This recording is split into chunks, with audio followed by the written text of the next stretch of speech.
Good evening friends. मैं आपके सामने प्रतिदिन यह प्रयास करूंगा कि करंट अफेयर से जुड़े हुए महत्वपूर्ण घटनाक्रमों को आपके सामने संक्षिप्त में रखने का एक थोड़ी सी प्रयास इस वीडियो के माध्यम से करने की कोशिश। So let start from Chandrashekhar Azad. Chandrashekhar Azad का जन्म 23 जुलाई 1906 को आज के मध्य प्रदेश के भौरा गांव अलीराजपुर ज़िले में हुआ।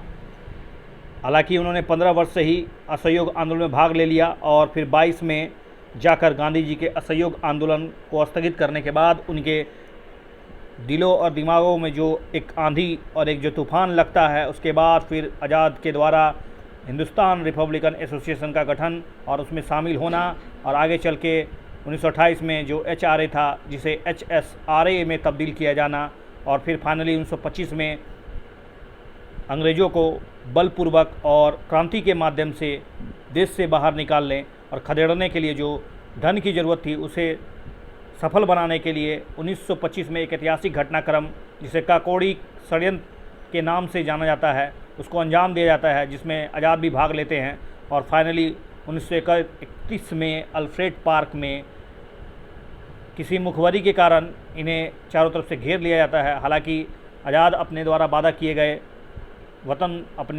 किए गए वचन को निभाते हैं और स्वयं को आखिरी गोली मारते हुए इस धरती माँ के लिए शहीद हो जाते हैं। इसके अतिरिक्त चंद्रशेखर आज़ाद वर्ष 1926 में वायसराय की ट्रेन को विस्फोट से उड़ाने का प्रयास भी करते हैं और 1928 में सॉन्डर्स हत्याकांड में भी शामिल होते हैं और लाला लाजपत राय की मौत का बदला लेने के लिए क्रांतिकारियों द्वारा सॉन्डर्स की हत्या की जाती है।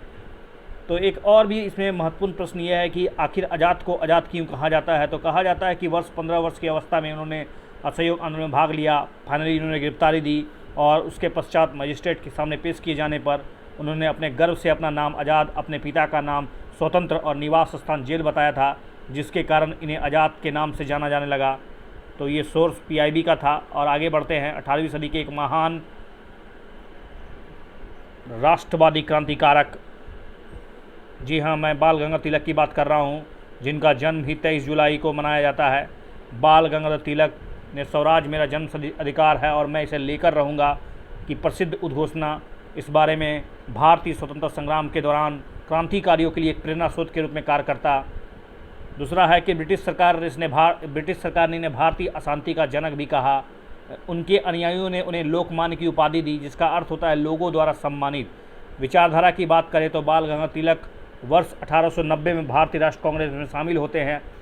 हालांकि शीघ्र ही उन्होंने पार्टी के स्वशासन पर उदारवादी दृष्टिकोण पर प्रबल विरोध करने का आरंभ कर देते हैं और आगे चलकर अंग्रेजों के खिलाफ साधारण संवैधानिक आंदोलन का अर्थ उन्होंने स्पष्ट कहा कि यह व्यर्थ है और वह कांग्रेस के प्रमुख नेता गोपाल कृष्ण गोखले के विरुद्ध खड़े हो गए।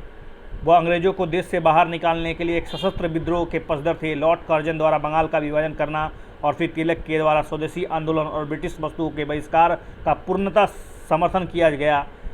दृष्टिकोण में इस बुनियादी भिन्नता के कारण तिलक और उनके समर्थकों को कांग्रेस के चरमपंथी गुट के रूप में जाना जाने लगा। तिलक के प्रयासों को बंगाल के राष्ट्रवादी बिपिन चंद्र पाल और पंजाब के लाला लाजपत राय का समर्थन मिला और आगे चलकर ये तीनों लाल बाल पाल के रूप में प्रसिद्ध हुए। एक महान सुधारक के साथ साथ जीवन पर्यंत शिक्षा, महिला सशक्तिकरण के लिए कार्य करते रहे।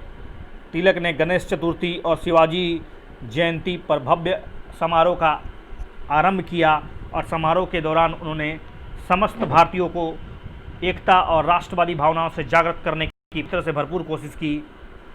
विरोध और कारावास की बात करें तो तिलक ने पुणे और उसके आसपास के क्षेत्रों में फैली प्लेग महामारी के दौरान ब्रिटिश सरकार के दमनकारी रवैये के विरोध में अपने समाचार पत्रों में उत्तेजनाजनक लेख लिखे।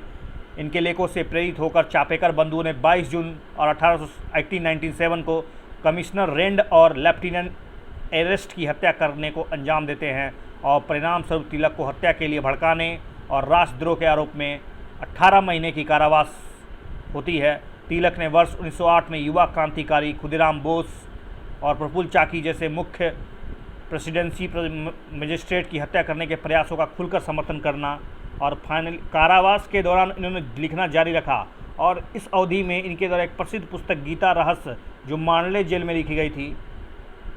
तिलक का होम रूल लीग और all India Home Rule league से क्या संबंध था? तो अपने राष्ट्रवादी साथियों को पुनः एकत्र करने के उद्देश्य से तिलक ने वर्ष 1916 में Joseph Baptista, Annie Besant, Mohammad Ali Jinnah के साथ All India Home Rule League की स्थापना की। वह कांग्रेस से फिर भी सम्मिलित हुए परंतु विचारधारा अपने गुटों के मध्य सामंजस्य नहीं बना सके।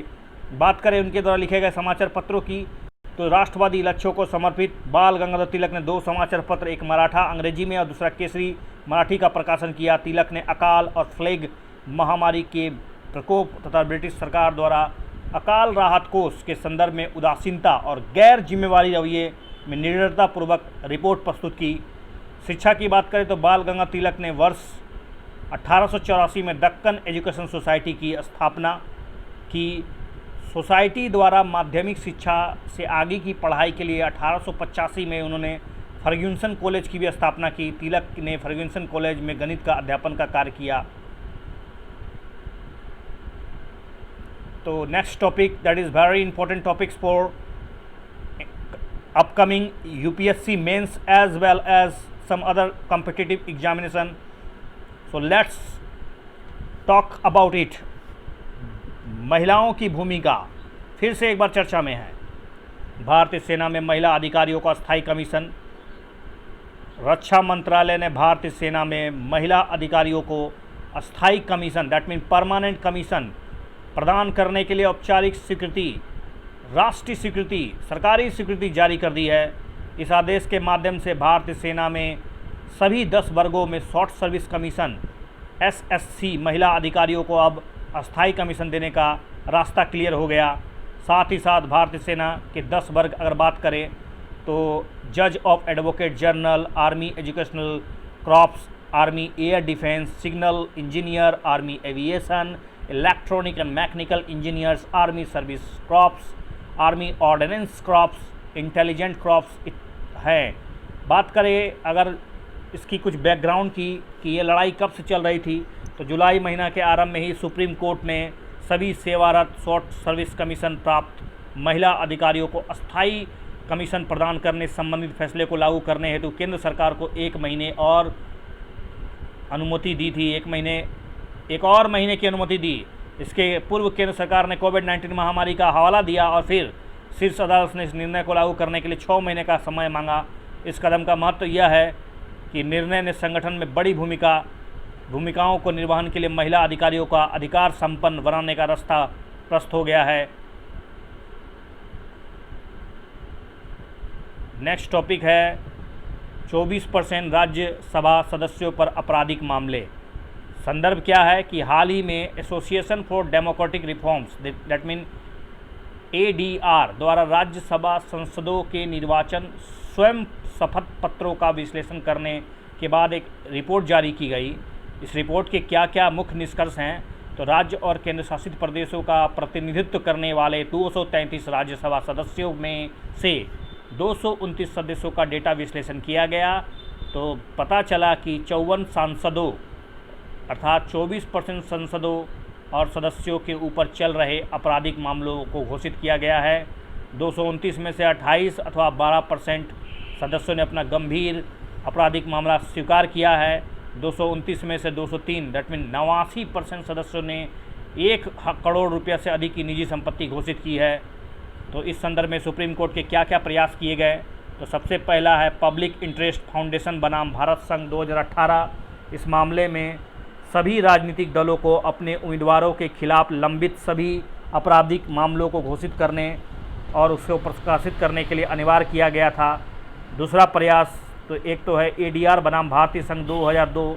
इस मामले में सभी उम्मीदवारों को रिटर्निंग ऑफिसर के समक्ष उनके खिलाफ लंबित आपराधिक मामले की सूचना देते हुए एक हलफनामा दाखिल करने का भी अनिवार्य बनाया गया था।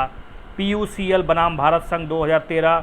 इस मामले में सुप्रीम कोर्ट ने चुनाव में निगेटिव वोट डालने हेतु नागरिकों के संवैधानिक अधिकार को बरकरार रखा। और चौथा बात करें तो लिली थॉमस बनाम भारत संघ 2013। इस मामले में जनप्रतिनिधित्व कानून की धारा 8 सब क्लोज 4 को असंवैधानिक घोषित किया गया। इस धारा में दोषी सांसदों को उच्च न्यायालय में दोष सिद्धि के विरुद्ध अपील दायर करने तथा सजा पर स्टे प्राप्त करने 3 महीने की अवधि अनुमति दी गई थी। 5वां है पब्लिक इंटरेस्ट एंड अदर बनाम भारत संघ 2014।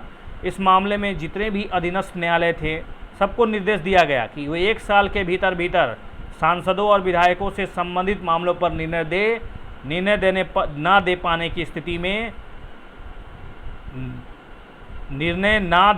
की स्थिति में हाईकोर्ट के मुख्य न्यायाधीश को कारण बताना पड़ा। फरवरी 2020 सुप्रीम कोर्ट ने सभी राजनीतिक दलों के लिए आपराधिक पृष्ठभूमि के उम्मीदवारों को चुनने तथा गैर आपराधिक पृष्ठभूमि के उम्मीदवारों को नहीं चुनने के कारणों को स्पष्ट करने के निर्देश जारी किए। राजनीतिक दलों द्वारा उपरोक्त सूचनाएं प्रदान करने के विफल होने पर इसे न्यायालय की अवमानना अर्थात कंटेम्प्ट ऑफ कोर्ट समझा जाएगा। इस विषय पर जनप्रतिनिधित्व अधिनियम आरपीए के क्या क्या प्रावधान हैं तो जान लिया जाए। वर्तमान में रिप्रेजेंटेशन ऑफ पीपल अर्थात आरपीए एक्ट 1951 के तहत किसी आपराधिक मामले में सजा युक्त होने के बाद चुनाव नहीं लड़ सकते हैं। जनप्रतिनिधि अधिनियम 1951 की धारा 8 के अंतर्गत किसी भी आपराधिक मामले में 2 अथवा 2 से अधिक वर्ष के सजा प्राप्त व्यक्ति को चुनाव लड़ने से प्रतिबंधित किया गया है, परंतु जिन व्यक्तियों का मामला अदालत में अभी विचाराधीन है अर्थात अंडर ट्रायल है वे चुनाव में भाग ले सकते हैं। तो आगे की राह की बात करें तो राजनीतिक दलों को स्वतः दागियों को टिकट देने से तो इनकार करना ही चाहिए। जिन व्यक्तियों के विरुद्ध जघन्य प्रकृति के अपराध मामले लंबित हैं, जनप्रतिनिधि अधिनियम में संशोधन कर ऐसे व्यक्तियों को चुनाव लड़ने से पूरी तरह से प्रतिबंधित कर देना चाहिए। फास्ट ट्रैक अदालतों में दोषी विधायकों से संबंधित मामले को शीघ्र सुनवाई कर निर्णय दिए जाने चाहिए और साथ ही साथ चुनाव अभियानों में धन प्रयोग को अधिक से अधिक पारदर्शी बनाया जाए और भारतीय निर्वाचन आयोग इलेक्शन कमीशन ऑफ इंडिया के राजनीतिक दलों के वित्तीय खातों के ऑडिट की शक्ति प्रदान करनी चाहिए। ये स्रोत हिंदू का है। अगला है सामान्य वित्त निगम। वित्त नियम क्या है? GFR general financial rules. संदर्भ यह है कि भारत सरकार के द्वारा हालिया में प्रतिरक्षा और राष्ट्रीय सुरक्षा का हवाला देते हुए भारत के साथ स्थलीय सीमा साझा करने वाले देशों के बोली लगाने वालों बीडर्स के लिए सार्वजनिक खरीद पर प्रतिबंध लगाते हुए सामान्य वित्तीय नियम 2017 में संशोधन कर दिया गया है।